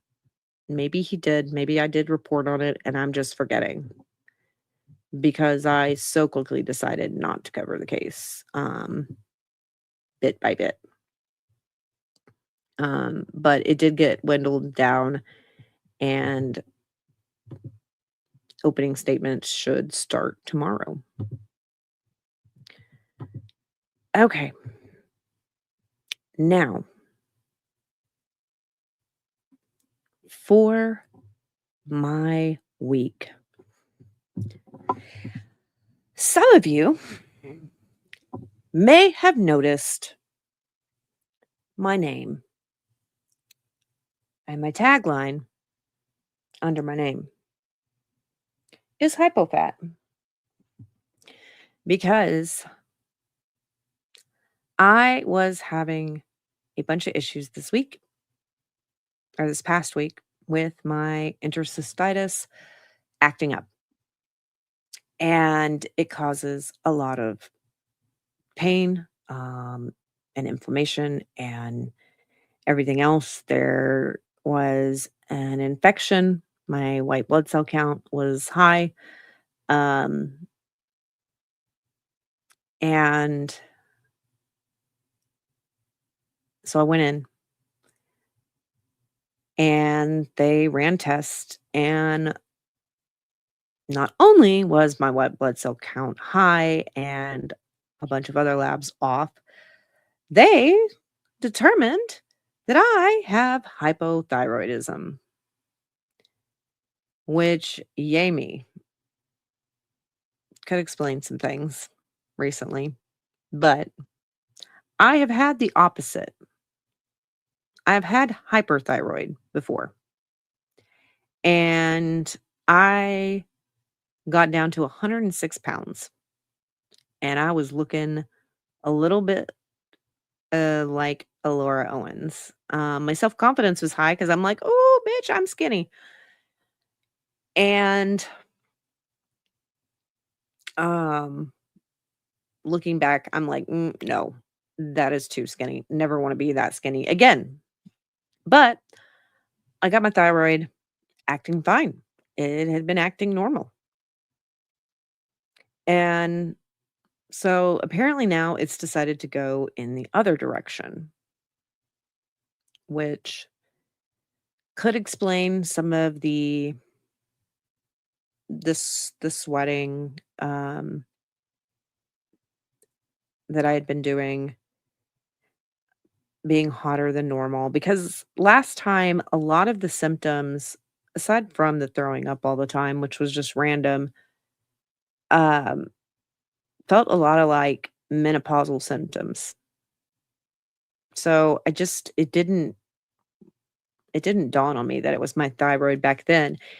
And some of that stuff has kind of been coming back, um, with like the hot flashes and, um, clumps of my hair, um, will fall out, or, I can every day when I brush, it's just clean out the brush because it's so much. And then, um, I had went where I was losing weight, and I still have lost weight, but I've been at, like, a plateau, and I can't lose anymore, and I definitely am not losing anything in my stomach. Um, I am nauseous quite a bit, but, that can all go with hyperthyroid. You take some medicine, hopefully, that gets things normal again, and my weight can start doing right. I can quit with the, cold sweats and stuff like that. But so I deal with that. And I'm like, "Hey, can I go home? Because this is medicine, I can take it home." And because I am not gonna stay in the hospital if you're not giving me anything that is strictly only hospital stuff. If it is prescriptions that I have at home or prescription that you can send in and I can follow the instructions, I don't wanna be at the hospital. No reason for me to be there. So I'm like, "I'm leaving." Okay, go home. Within 24 hours, I get a phone call from the hospital telling me, "Hey, we need you to come back up here. We need to recheck your blood because your blood cultures came back, but they came back weird. One of the blood cultures showed um positive, and one of the blood cultures came back negative." So I said, "Okay, So I went back up there. I said, "Hey," they called me in. They came and got me, and they were going to admit me again. And what I found out is they're supposed to take 4 blood culture things. And the guy the nurse that I had before only took 2 blood cultures and never came back for the other 2 because you're supposed to do 2 and then you're supposed to like wait a little bit and then come back and do 2 more. But he only pulled the first 2 blood cultures. So they need to retest because they need to see if it is a false positive or if it is um like if it is really negative or if it is positive for sure because if you have an infection in your bloodstream that makes you sepsis and it can kill you. And I've been septic before. So I go and I do that. It ends up being a false positive, thankfully. And so I come back. I'm like, great. Can I come back home? Because they weren't doing anything. Like they didn't give me they weren't giving me IV antibiotics. They said they were going to start me on some of those. Um, but my blood count had gone down already because I did get IV antibiotics when I was in there like the day before. So it had improved my white blood cell count, which was great. So go home. And so I get back home and we have my grandson. The next day that he comes, I have to go take him to the doctor's appointment, which went good. He got his medicine that he needed and we left. He just needs a window. He just needs a room with a view. We looked at cars out the window and he was like, "Ooh, white car. Oh, go, go, go. Black car. Oh, red car." We just looked at cars and he had all the fun while we were in the doctor's office because he just needs a room with a view. And we left there. Great. Well, at some point that evening, he decides he is in this phase because he's in the um we're in the potty training phase. So he will dig in his diaper when he has pooped, which is disgusting. It's gross. I have to wash his hands constantly. Keeping pants on him, shorts don't work as much, but keeping pants on him does work for the most part. But he will dig in his diaper. Well, on this day, he got into my room and he decided that he was going to dig in his diaper and rub it on my wall. And then get into markers that he had to climb to and scribble all over my desk and all over the back of my laptop. I was livid. That's why a silent toddler is not good. But I had run to the store and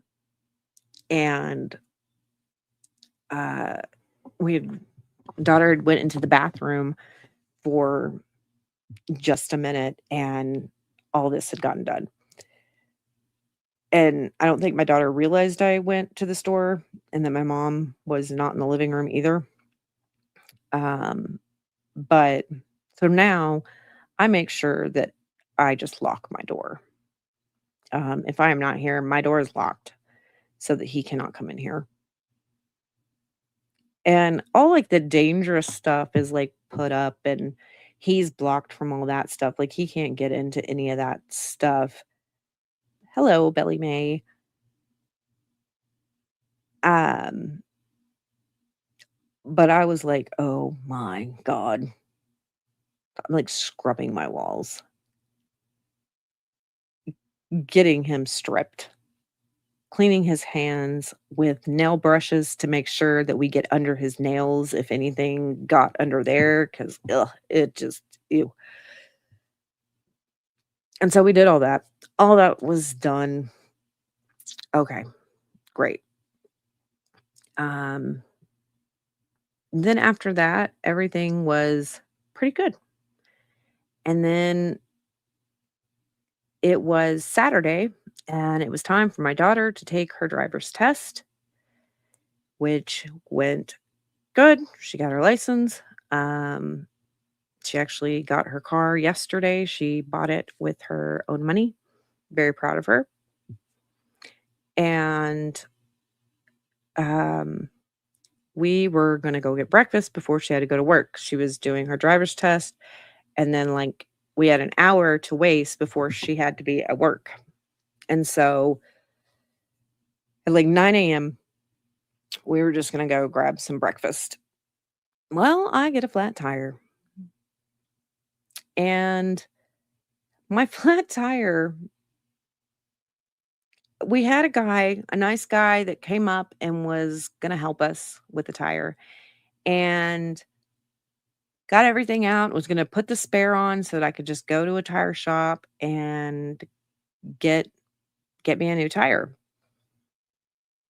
Problem is apparently I don't know where my wheel lock thing is for some reason, and I tore my car apart. I had it at one point because I had to get a patch on my tire, not that long ago, a couple months ago, and had it then. And I had the rest of my stuff in my thing, but I did not have the wheel lock. So nobody could take my spare off. Great. Wheel locks help people not steal your tires and your rims. Yay. Nobody's stealing my tires and rims. They're nothing special. But they keep you from getting to your own tire if you do not have this wheel lock.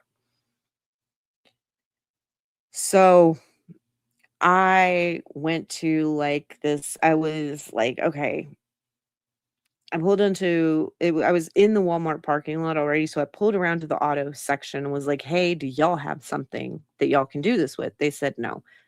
So I went to like an auto parts store and was like, hey, do y'all have wheel locks that I can buy to use this because I don't have mine right now, or I have lost it or something.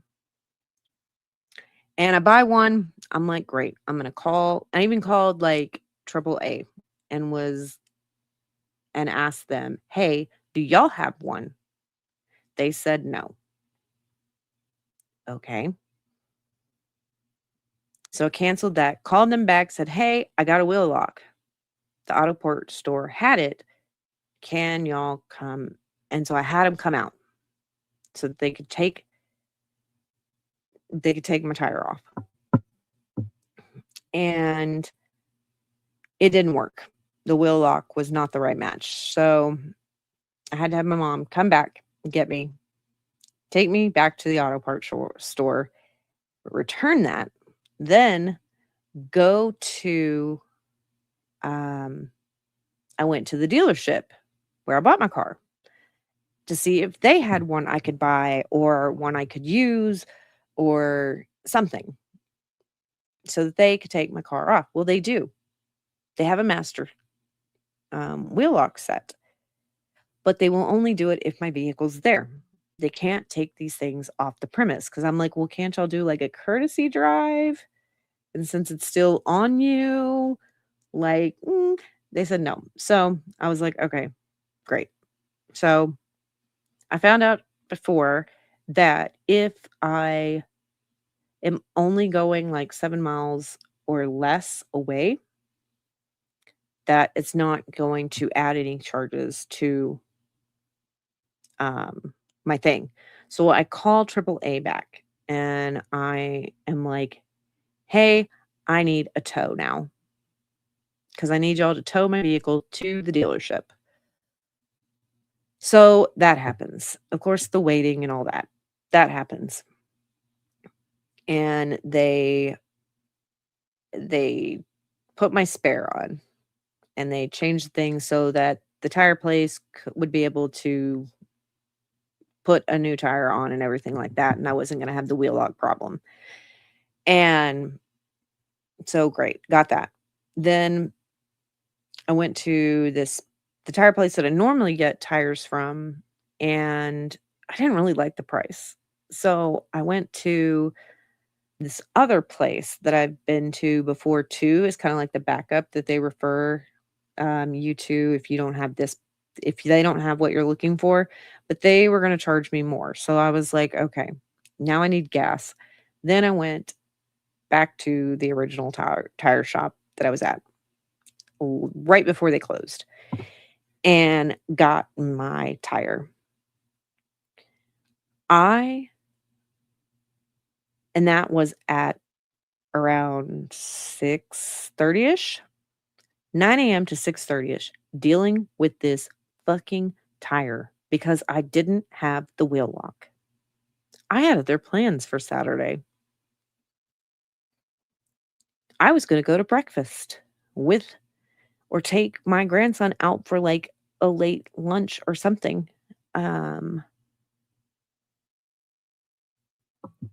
We were going to go have fun and do some things.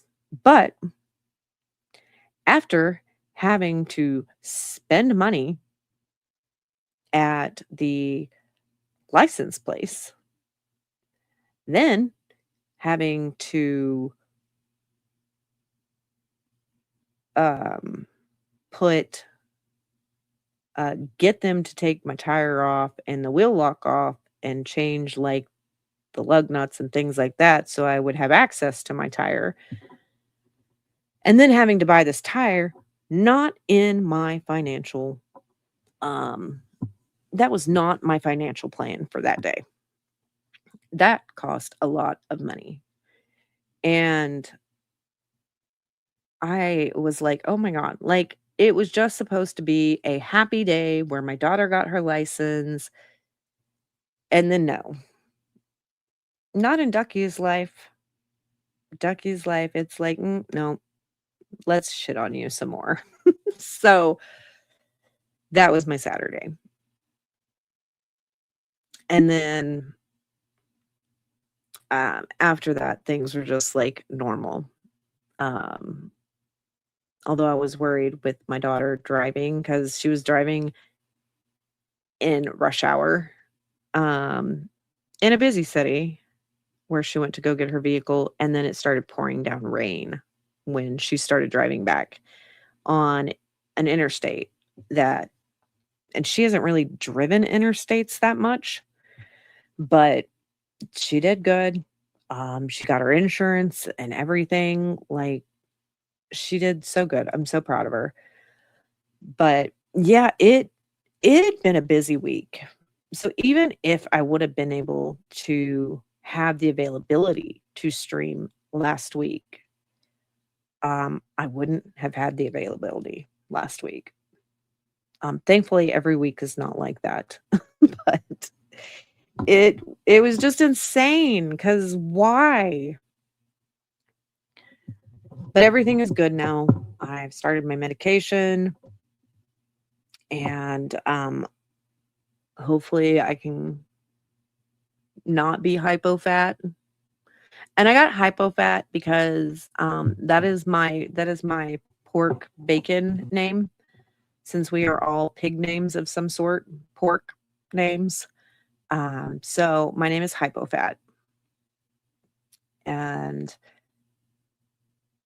I didn't like it because who wants to do all that? But this, I will go over the bankruptcy thing as well. I'll do the compare and contrast video aspect on that. But as of right now, the rest of my videos this week will not be Owens related. So I hope y'all will still join me over here for some of that stuff, but it isn't going to be Owens related unless something drops that is Owens related. But as of right now, it's just kind of quiet, and it probably will be until mid-June, because that's how there's ebbs and flows to everything in cases. So I'm going to catch up on other cases that I cover over here on our channel. And then we'll see. I am also working on, for a members only video, my version of The Boy Who Cried Wolf, but it is The Girl Who Cried I'm Pregnant. So it's a parody of the story that I'm working on, and I will share. That will probably be my first ever members only video that I will get out probably tomorrow. And then it'll be over there for a little while. And then we'll go from there. I'll probably break it up into parts as well, and that'll be on my Instagram and my TikTok as well, just broken up in parts, but the full story will live on YouTube. But that is going to be it for me tonight, guys. Like, just some random updates in a few things, but not, I mean, there are important things to discuss and things that we need to hear about. But let's end this stream with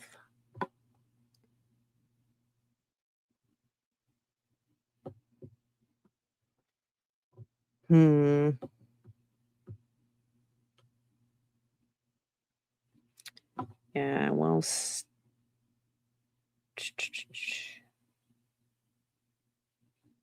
let's do the regular. We'll do the short intro video as the outro today. But I will see you next time, guys. Bye.